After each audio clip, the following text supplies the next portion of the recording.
do you have any people being paid by the CIA who are contributing to a major circulation American journal?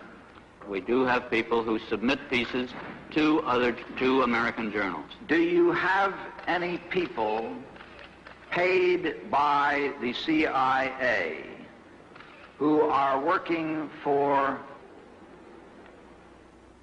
television networks? This, I think, gets into the kind of getting into the details, Mr. Chairman, that I'd like to get into in executive session. Hey, Anderson, we had a great interview last time. I was wondering if you get a chance to look into Operation Mockingbird?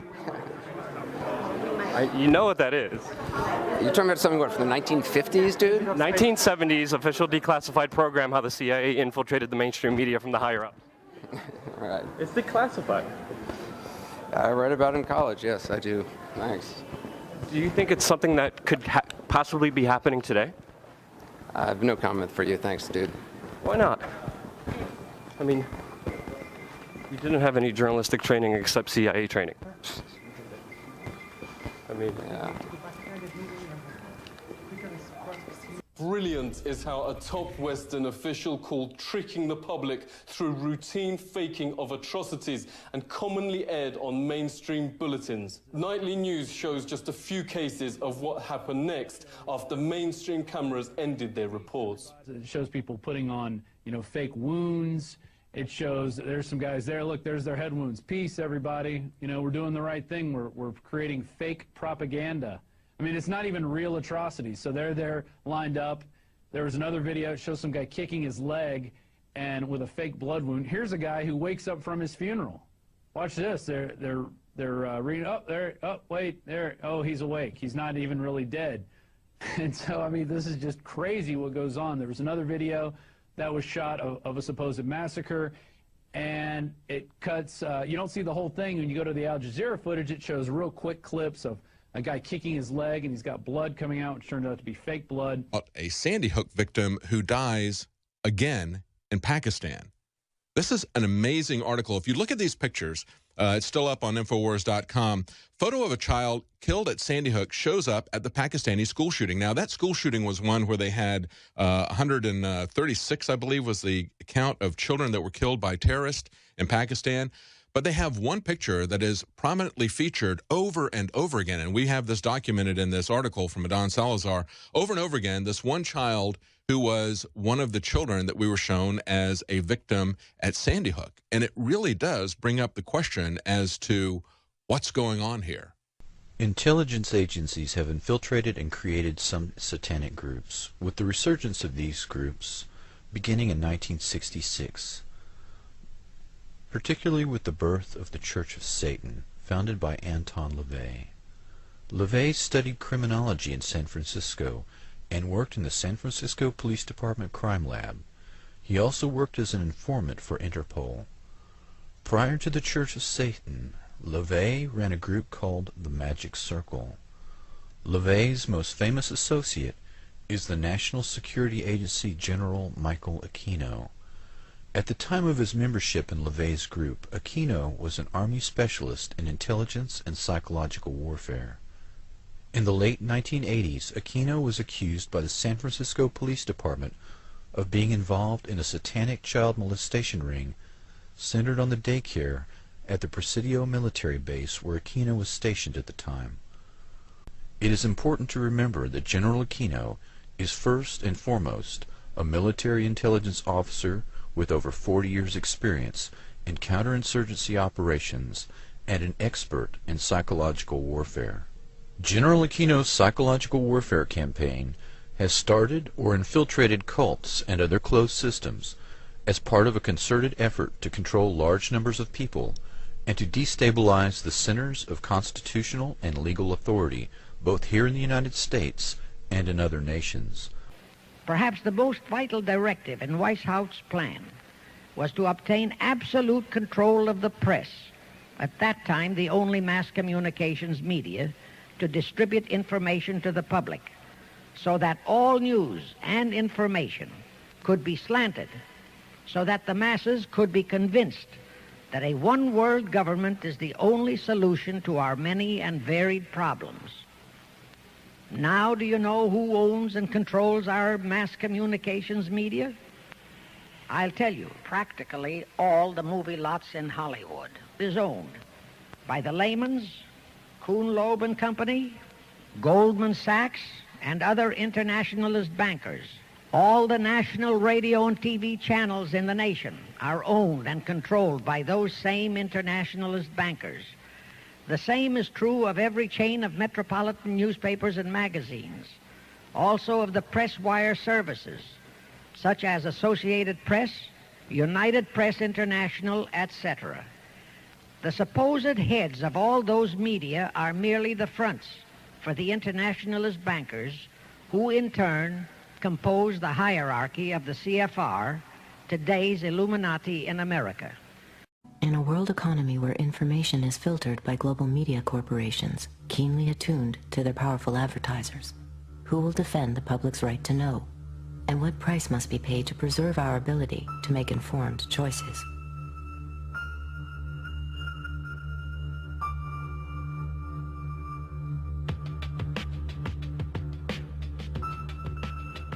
What Fox Television told us was that we were just the people to be the investigators. Do any stories you want, ask tough questions, and get answers. So we thought, this is great. This is a dream job. Fantastic. The very first thing they had us do was not to research stories, but to shoot this promo, which was The Investigators. Uncovering the truth, getting results, protecting you. And they had a film crew and a smoke machine, and we were silhouetted. Investigative reporter Steve. One of the first stories that Jane came up with was the revelation that most of the milk in the state of Florida and throughout much of the country was adulterated with the effects of bovine growth hormone, the artificial hormone that farmers were injecting into their cows so that they would produce more milk. With Monsanto, I didn't realize how effectively a corporation could work to get something on the marketplace. The levels of coordination they had to have. They had to get university professors into the fold. They had to get experts into the fold. They had to get reporters into the fold. They had to get the public into the fold.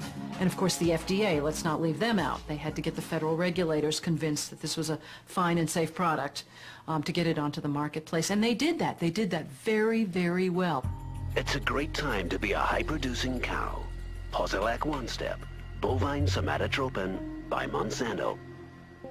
The federal government basically rubber-stamped it before they put it on the marketplace. The longest test they did for human toxicity was 90 days on 30 rats.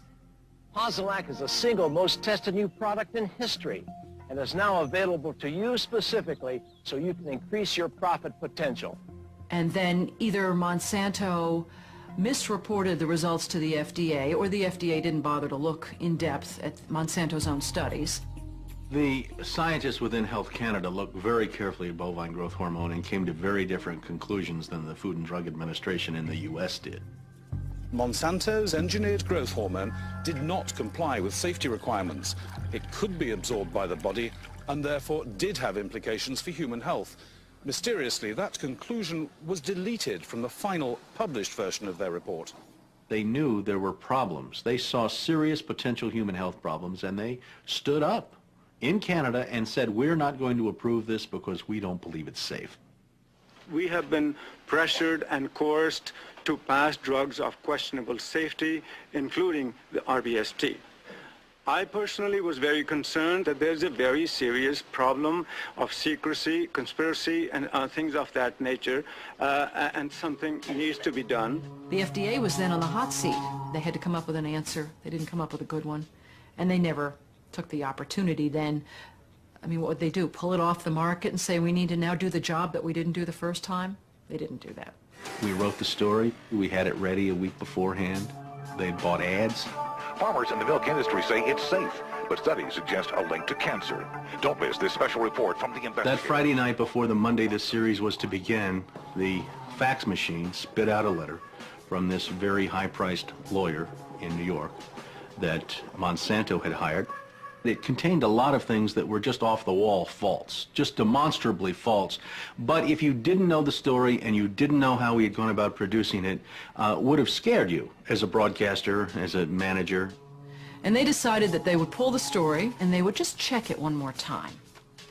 But the bottom line was that there was no factual errors in that story. Both sides had been heard from. Both sides had had an opportunity to speak. 1 week later, Monsanto sent the second letter, and this was even more strongly worded. And it said there will be dire consequences for Fox News if the story airs in Florida. And this time they freaked.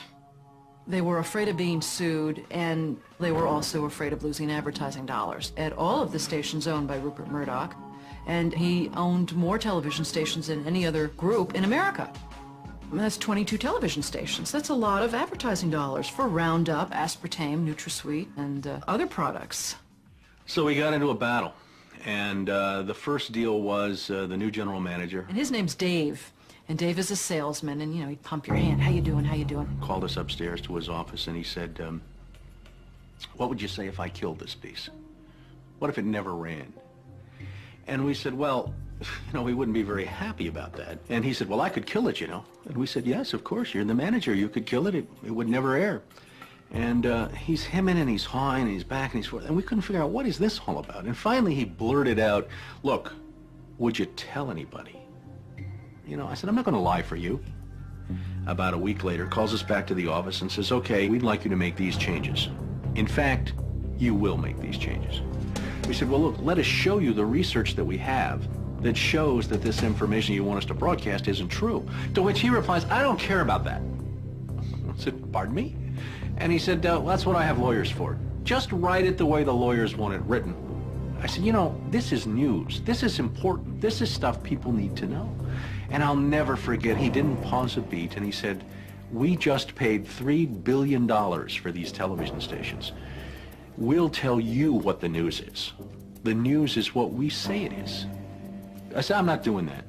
And he said, well, he said, if you refuse to present this story the way we think it should be presented, you'll be fired for insubordination. I said, I will go to the Federal Communications Commission and I will report that I was fired from my job by you, the licensee of these public airwaves, because I refused to lie to people on the air. And it's thank you very much. You'll hear from us right away. Well, 24 hours came and went, and we didn't hear a thing. And about a week later, he calls us back, and now we've changed strategies. How about if we pay you some money and you just go away? And I said, how much money? Because, you know, when somebody offers to bribe you like that, I always want to know if it might be worth it. He was going to offer us the rest of our year's salary if we agreed not to talk about what Monsanto had done, to not talk about the Fox corporate response in suppressing the story, and to not talk about the story. Not talk about BGH, again, anywhere. Not take the story to... And he said, are you going to sign? And we said, nah, Dave, we're not going to sign that. And he said, well, send it back, okay? I said, no, Dave, we're not going to send that back. It was, okay, we can't buy you out. We can't shut you up. Let's get the story on the air in a way that we can all agree it will go on the air. And we started rewriting and editing with their lawyers. Well, during this 8-month re-review process, I say, jokingly, they did things like, for example, they wanted to take out the word cancer. You don't have to identify what the potential problem is, but just say human health implications. Any criticism of Monsanto or its product, they either removed it or minimized it. And it was very, very clear, I would say, almost every edit they made to the piece, that was the aim. And we changed this and this and this, and then that wasn't good enough. Okay, now change this and this and this. Now change this and this. Version after version after version, 83 times. 83 times is unheard of. It doesn't happen. You shouldn't have to rewrite something 83 times. Obviously, they didn't want to put the thing on the air, and they were trying to drive us crazy and get us to quit or wait until the first window in our contract so that they could fire us. They, in effect, announced that they were going to fire us for no cause. Well, this was a little much. And Steve wrote a letter to the lawyer in Atlanta, whose name is Carolyn Forrest, the Fox corporate lawyer. And I said, you know, this isn't about being fired for no cause. You're firing us because we refused to put on the air something that we knew and demonstrated to be false and misleading. That's what this is about. And because we put up a fight, because we stood up to this big corporation, and we stood up to your editors, and we stood up to your lawyers, and we said to you, look, there ought to be a principle higher than just making money. And she wrote a letter back and said, "You are right. That's exactly what it was. You stood up to us on this story, and that's why we're letting you go." Big mistake. Big mistake. That says retaliation. You can't retaliate against employees if they're standing up for something that they believe is illegal, that they don't want to participate in. So that gave us the whistleblower status that we needed in the state of Florida to file a whistleblower claim against our employer. What Fox neglected to report is this. Jane sued Fox under Florida's whistleblower statute, which protects those who try to prevent others from breaking the law. But her appeal court judges found that falsifying news isn't actually against the law. So they denied Jane her whistleblower status, overturned the case, and withdrew her $425,000 award. Canada and Europe have upheld the ban on RBGH, yet it remains hidden in much of the milk supply of the United States. And one of the biggest arguments against conspiracy theorists goes like this. If your conspiracy is true, they would have said it on the news. Oh, precious parakeet, you see, you don't understand. You do not know what they do with the news. See, the news is fake. What you're seeing is scripted. It's as if all of them are reading off the same teleprompter. Don't you understand? You will not ever get the real information because they block it out. They're not giving you specific information, unique information. And if they do venture off to the side, it's still approved from the boys on top because they have to sell you the New World Order agenda. You're saying, oh, this sounds like a conspiracy you're telling me right now. I know, precious parakeet. Your mama done kept you in the basement too long. Your daddy kept you in the cage. You didn't get to see about the real world, but I am going to show you. A child's happiness is priceless, especially on a birthday. A child's happiness is priceless, especially on a birthday. A child's happiness is priceless, especially on a birthday. A child's happiness is priceless, especially on a birthday. Well, a child's happiness is priceless, right? Especially when you got a birthday. A child's happiness is priceless, especially on a birthday. A child's happiness is priceless, especially on a birthday. A child's happiness is Wow. priceless, especially on their birthday. A child's happiness is priceless. This is your especially on a news. birthday. A child's happiness is priceless, especially when it comes to their birthdays. Absolutely. A child's happiness Absolutely. is priceless, especially on a birthday. A child's happiness is priceless, especially Especially on a birthday. Well, a child's happiness is priceless, especially on a birthday. A child's smile is priceless. Look at her, and she couldn't even get it right. Girl, it's right in front of your face. Read it at least right. Come on now. Priceless, especially on a birthday. A child's happiness is priceless, especially on a birthday. You know, a child's happiness is And look at him. He just took it and ran with it. He made it his own. Come on. priceless, especially on a birthday. A child's happiness is priceless, especially on a birthday. A child's happiness is priceless, especially on a birthday. A child's happiness is priceless, especially on a birthday. A child's happiness is priceless, especially on a birthday. A child's happiness is priceless, especially on a birthday. So what did you learn from that? A child's happiness is priceless, especially on a birthday? No, no, no. It's fake. It's not a coincidence. All those people saying the same thing. But maybe you need to see more. Like that? Well, it's one of the most recognized snack cakes, but now the Twinkie may be in trouble. Could the Hostess Twinkie be in trouble? The Twinkie could be in trouble. Could be. Trouble for the Twinkie? Trouble for the Twinkie. Twinkie trouble. Twinkie trouble. Twinkie trouble. Twinkie trouble. Twinkie trouble. Twinkie trouble? Twinkie trouble. Twinkie trouble. Twinkie trouble. Trouble in Twinkie land. Yeah, Twinkie Land ain't the only one in trouble. Look like we got a problem here. Fake news and people believing it? Jeez, y'all really tripping with this. Why you believe this stuff? It's fake. Mike Myers says, yeah, baby. Mike Myers says, yeah, baby. Mike Myers says, yeah, baby. Mike Myers says, yeah, baby. Mike Myers says, yeah, baby. Mike Myers says, yeah, baby. Mike Myers says, yeah, baby. Mike Myers says, yeah, baby. Mike Myers says, yeah, baby. Mike Myers As if says, this is yeah, even baby. important Mike news. Myers says, yeah, baby. Mike Myers says, yeah, baby. Mike Myers says, yeah, baby. Mike Myers says, yeah, baby. Mike Myers says, yeah, baby. Mike Myers says, yeah, baby. Mike Myers says, yeah, baby. Mike Myers says, yeah, baby. Mike Myers Yeah, baby. Hot mess. says, yeah, baby. Mike Myers says, yeah, baby. Mike Myers says, yeah, baby. Mike Myers says, yeah, baby. Mike Myers says, yeah, baby. Mike Myers says, yeah, baby. Mike Myers says, yeah, baby. Mike Myers says, yeah, baby. Mike Myers says, yeah, baby. Mike Myers says, yeah, baby. Did I say that right? Yeah, say it right. Yeah, you said it right.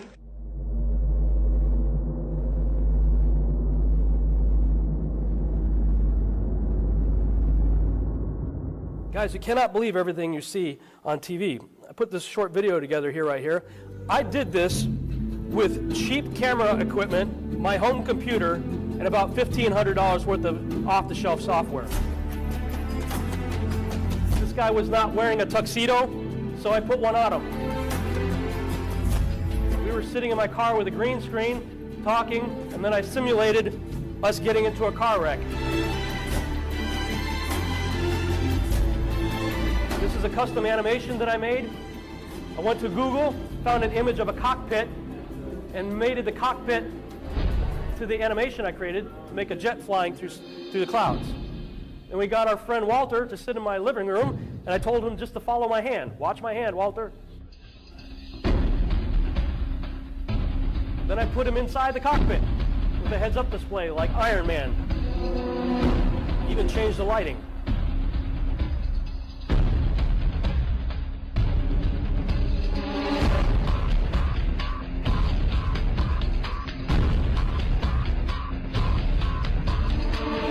General, who had never flown a jet before in his life, was literally being programmed with the experience of air-to-air combat right before your eyes.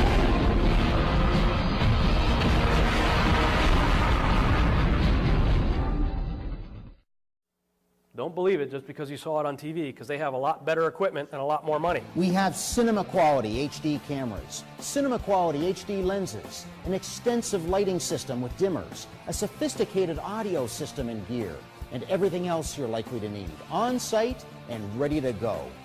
Do elite quality green screen production from our huge 3-walled pre-lit cyclorama and put our amazing Ultimat 11 HD chroma keyer to work. Or, better yet, use our HD 3D virtual studio system along with our industry-leading Encodicam encoded camera crane and save hundreds of thousands of dollars on set construction costs alone. In fact, our set designer also designs sets for NBC, CNBC, and CNN.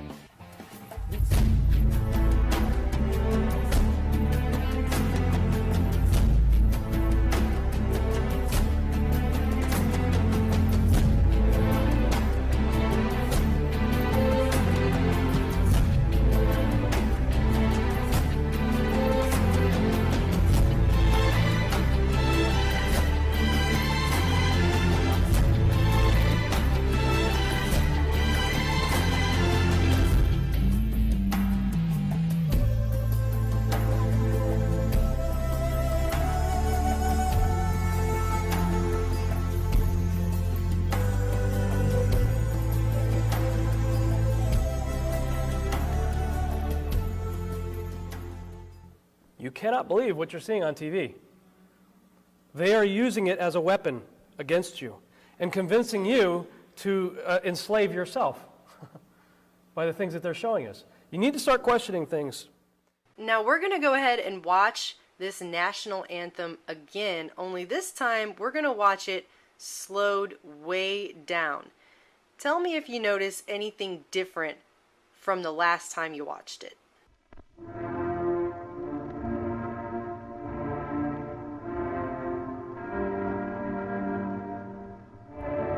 Did you see the letters change at the bottom?